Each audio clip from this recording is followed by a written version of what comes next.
皆さん、こんにちは。サニーママチャンネルへようこそ。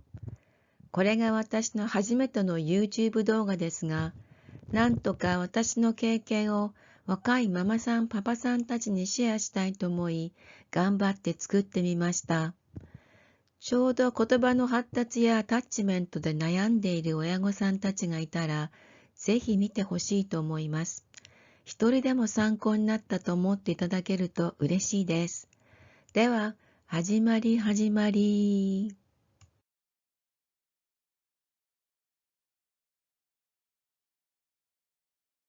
こうちゃんが今年の4月に40歳になったとは信じられません。言葉が遅れていることに気がつき、何とかしようと私なりに情報を集めました。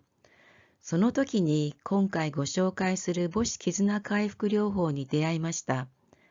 当時からつけていた記録が最近出てきました。少し読んでみると、私の書いた記録に対して大学側がきちんと重要な部分を指摘し、コメントを書いてくださっているのに、改めて感動しました。これは捨てるべきものではなく、また私一人の胸にしまっておくべきものでもないと感じましたので、言葉に問題がなくても親子関係が希薄になっているようでしたら、ぜひ視聴してみてください。何かヒントが見つかるかもしれません。私もこのセラピーを通して親としてとても成長したと思います。私は一人っ子として育ち、周りにあまり小さい子がいませんでした。そんな私に与えられた時間を忘れて宇宙のゆりかごに入り、息子と静寂、安心感を味わったことは貴重な体験となりました。いや、サニーママですが、一応世界ランキングトップ10に入っている外国の大学を卒業しておりましたが、人間に必要なこと何も分かってませんでした。お粗末でした。分かっていないということが分かりました。ここからが勝負です。愛を持って前に進む勢いを感じました。アロハはハワイの挨拶の言葉としてよく知られていますが、神道のように人間の生き方を表す言葉です。前向きに生きていきましょう。では、こうちゃんの当時の様子を少しご紹介します。いつも動き回り、疲れを知らない子供でした。数字、親の名前や自分のことをお兄ちゃんだよなどは言えていましたが、語彙が一気に増えることはなく、普通の子供が自然にできること、例えば目を合わせる、他の子供に興味を示す、普通に感情を伝えるということはなかなか発展しませんでした。本が大好きで、読んでとよく持ってくるので読んであげると丸暗記していました。記憶する能力はあったようでした。遊び方はおもちゃを器用に回すなど、よく言って個性的でした。また、外に出るとすぐ親から離れていってしまいました。親としても何かがおかしいと強く感じるようになりました。本屋さんでまず手に取ったのが、この言葉を育てるという本でした。当時のお茶の水女子大学の田口恒夫先生らが書いたもので、NHK の番組にも出演されていました。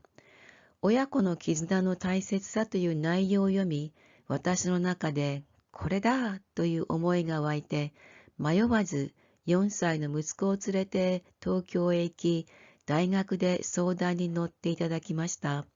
86年の11月末のことでした。その時先生が数回同じ質問をしました。お母さん、お仕事を辞められますかでした。しばらくしてから週3回のパートの仕事を辞めることを決断しましたが、自宅で塾のようなことを続けながら、息子と過ごす時間を作る努力を私なりにやってみました。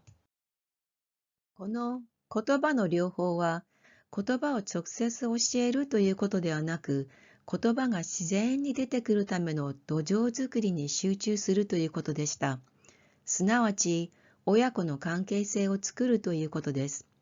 ですので、ABA といった応用行動分析のように、毎回言葉を教えることを目標にしていませんでした。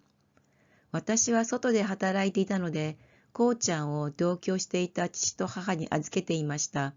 きっとこうちゃんは寂しい思いをしていたのでしょう。働く親の子供が全員寂しい思いをして発達が遅れるという意味ではなく、こうちゃんが親との強い関係性を求めていたのだと思います。子供一人一人求めるものに違いはあるのではないかと思います。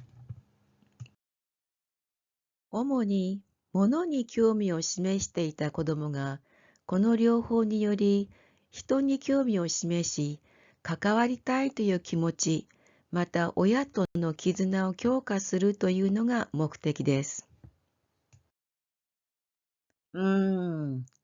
今私の奥深いところから上がってきたものがあります。私が生後数ヶ月の時、母が入院したため、突然数ヶ月間母は私から姿を消すことになりました。もしかしたら、こうちゃんはその時の私の感情を拾い上げてくれたのかもしれませんね。エビデンスは何もありませんが、否定もできないかと思います。こうちゃんのためにと思って行ったこの療法は、母親にも有効であったのかもしれません。親がしてあげられることを主にまとめてみました。まずはゆったり構えて、そばでじっとして子供と同じ空間にいるようにする。私にはこれが結構きつかったです。特に初めの頃は、お互いに会話をしたり、一緒に体を動かしたりというやりとりがないため大変でした。私の場合、いつも何か頭に詰め込み、好奇心を満たすという要求が強い方でしたので、部屋で二人っきりでいても、なぜか私は雑誌や本をすぐ手に取ってしまっていました。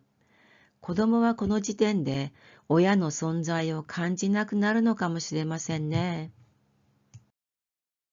また、親は自分自身の不安や子供の将来を心配するなど、心に負担になっていることを取り除くこと。子供が一緒に遊びたがる場合は、子供が喜ぶように工夫して遊んであげる。危険から守り安心させてあげる。特に母親は家事からできるだけ自分を解放して時間を作ってあげる。子供が成長するのをゆっくり見守り待ってあげるが望ましい環境でした。逆に望ましくないことは、親がバタバタと忙しくする、また大きい声を出したり、口うるさく言う、子供をじーっと見つめる。やりがちなこととしては、早く結果を出したくて言葉を教えることや、親の言うことに従わせること。まずは親と安心でき、自分が受け入れられていると感じる空間を作ってあげること。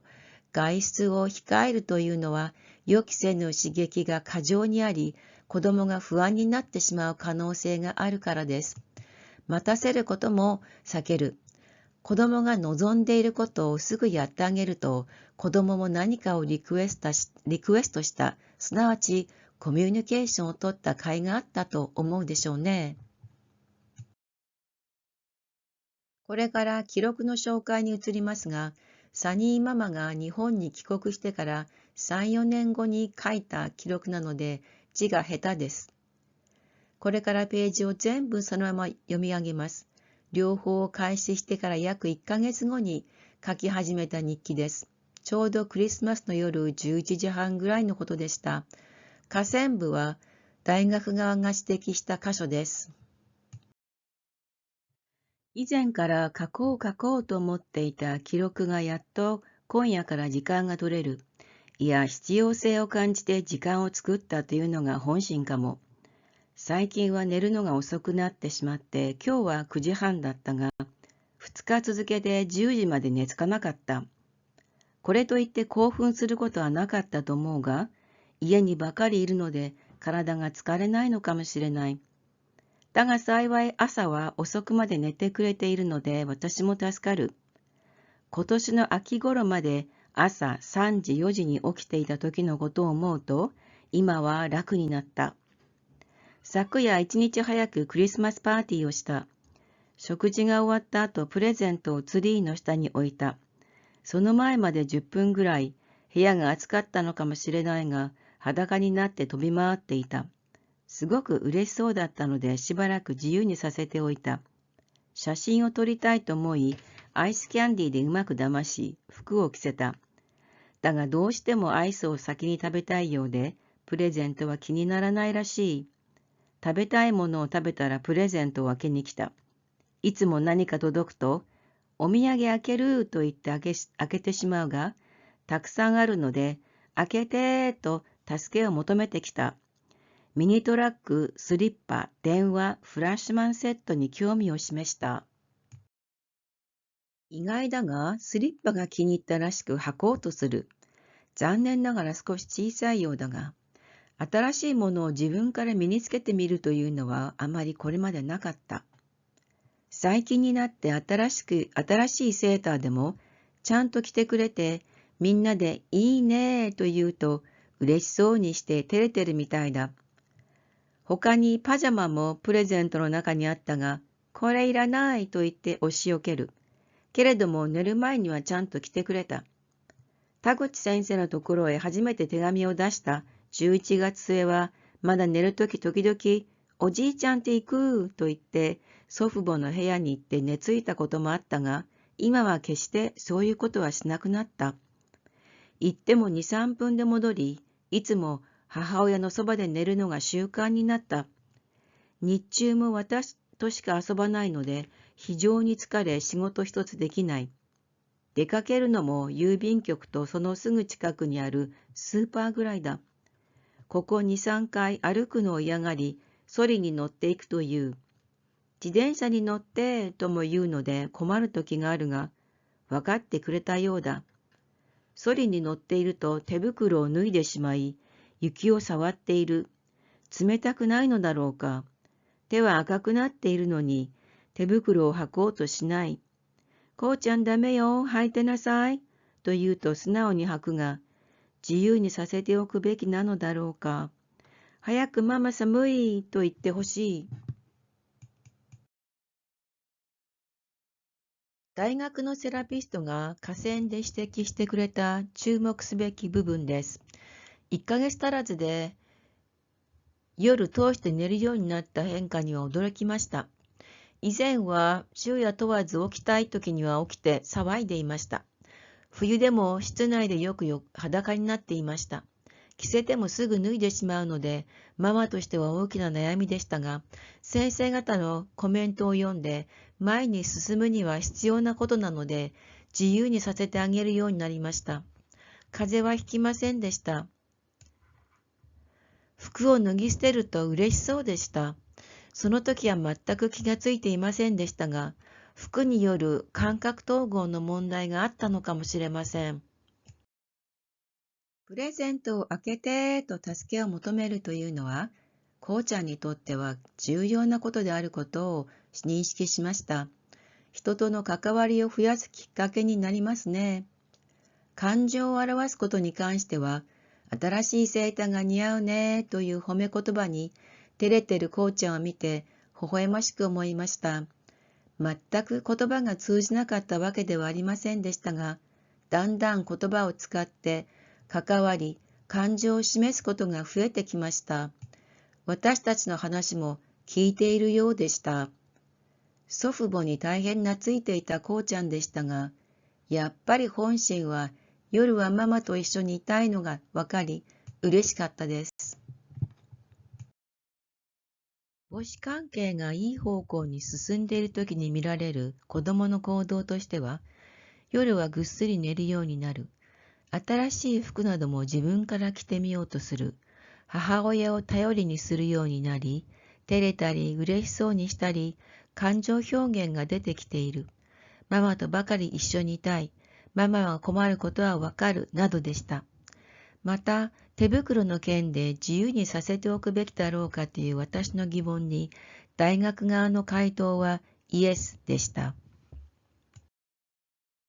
この毎日の記録を読んでいくと、この絆回復療法がどのようなものなのかお分かりいただけると思います。最後までご視聴いただきありがとうございました。12月26日の記録を次の動画でアップする予定です。よかったらまた見に来てください。いいねボタンとチャンネル登録もどうぞよろしくお願いいたします。今後ともサニーママチャンネルをよろしく。アロハ !See you soon!